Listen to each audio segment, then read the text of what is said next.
लालू जी को बर्बाद किया किसी ने, तो उनके लोभ ने, उनके लोगों ने, उनके लोभ ने। अच्छा, उनके लोभ ने। अच्छा, अब आज मैं खुल के बताता हूं कि वही एक पॉलिटिशियन है जिनको मैंने जाना है, जो शुरू के दिन, शुरुआती दिनों में जो पैसा लेते थे पैरवी करने का, उसको एक एक करके गिनते थे लालू जी। हाँ, अच्छा, सब कोई गड्डिया रख लेता है ना। हाँ। तो अब इतना समय आपके पास नहीं है, मेरे पास इंसिडेंट्स का मैं एकदम बता सकता हूं कि हाँ, अच्छा ले लो, हाँ तो हाँ, तो 10,000 रुपया गिने बाकी, हाँ तो अब चलो। अच्छा, उस समय मुख्यमंत्री जगन्नाथ जी थे, तो उन्हें परिवर्तन कर। तो इस तरह की जो उनका ये कमजोरी जो है ना, उनको खा गया, और मैं इसको ओपनली बता। अच्छा सर, उनकी यह कमजोरी खा गई। अब तेजस्वी यादव की बात करते हैं। देखिए, तेजस्वी यादव कह रहे हैं तेजस्वी का प्रण, और 2025 की बातें हो रही। तेजस्वी ने एक बड़ा वचन दिया है बिहार के लोगों को। आप चूंकि इतने तजुर्बेकार हैं, इतना लंबा अनुभव है, कि तेजस्वी कह रहे हैं कि यदि मैं मुख्यमंत्री बन गया तो 20 दिनों के भीतर अधिनियम लाएंगे और प्रत्येक परिवार से एक व्यक्ति को सरकारी नौकरी दे देंगे। 2,78,00,000 परिवार है और 23 लाख कुल सरकारी नौकरियां हैं, तो 2.5 करोड़ नई नौकरियां, सरकारी नौकरियां। सिर्फ 7% यहाँ स्नातक लोग हैं।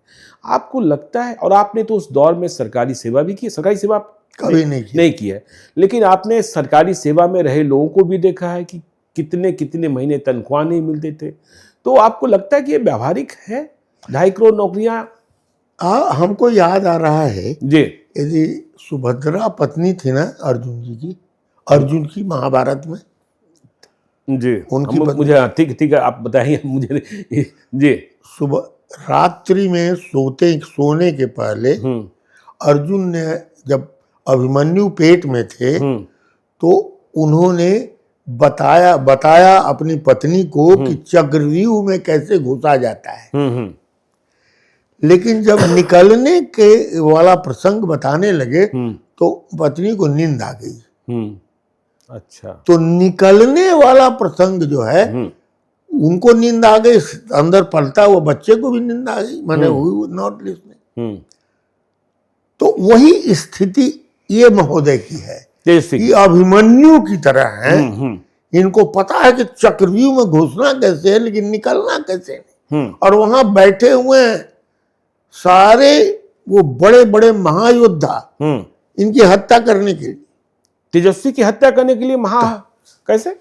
अभिमन्यु को तो क्या हुआ, चक्रव्यूह में तो घुस गया हड़ करके, निकलना बुझाइबे नहीं किया। तो जन्ने से निकलने शुरू करे उधर एक महायोद्धा, तो वो उसकी मान ले तो समझिए। एगो तो सबसे पहले तो उनका बगल में जो अभी भाषण दे रहा है, आज कहीं कहीं भाषण दे रहा है, उसका नाम है राहुल गांधी। तो सबसे बड़ा महायोद्धा तो उनके घर में है, जो कि उनको छोड़ेगा नहीं। घर के भीतर ही तो इतनी लड़ाई, और अंदर की तो बात ही छोड़ दीजिए, वो तो बहुत बिखर चुका लेकिन है। आपको लगता है, आपका तजुर्बा कहता है कि यह संभव है कि प्रत्येक परिवार से एक? सवाल ही नहीं है, सवाल। अरे for the sake of saying कि भाई अब तो बेचारे का सारा मुद्दे खींच लेना नीतीश जी। देखिए कितने बड़े दिमाग वाले, कहें कि प्रॉमिस क्या होता है, चल 2,500 दे। प्रॉमिस क्या होता है, 10,000 देते हैं, 100 यूनिट फ्री कर दे। अब प्रॉमिस क्या होता है, 10,000 दे या 2 लाख के प्रॉमिस कर दे। देखिए 10,000 दे या 2 लाख के प्रॉमिस कर दे। अब चला जो 10,000 है तब 2 लाख मिली। बिल्कुल बिल्कुल। तो ये चीज, तो उस जमाने में लोगों की शिकायतें रहती थी कि कई महीनों तनख्वाह नहीं मिलते थे। क्या यह बात भी सही है? हाँ भाई, हाँ, बहुत कष्ट था। अच्छा, पैसा कहाँ बेचारे लोगों को मिलता था, पैसे नहीं रहता था ट्रेजरी में। मुकुंद बाबू कहा करता था, मैंने पेंशन तक नहीं मिलता था। पेंशन तक नहीं मिलता? अरे भाई, पेंशन तक मिलने में दिक्कत हो जाती थी। कोर्ट को ऑर्डर करना पड़ता था कि इनका पेंशन दीजिए। तो सरकार क्या करती थी कि इसमें देती थी, किस्त में पेंशन देती थी। तो इस पर यदि हाई कोर्ट कहता था तो कहता नहीं, हम लोग तो इसीलिए पेंशन किस्त में देते हैं कि उम्र उनकी और बढ़ती जाए, क्योंकि उनकी रहेगा कि अच्छा कुछ दिन के बाद पेंशन मिलता है। ये सब कहानियां चलती थी उस जमाने में।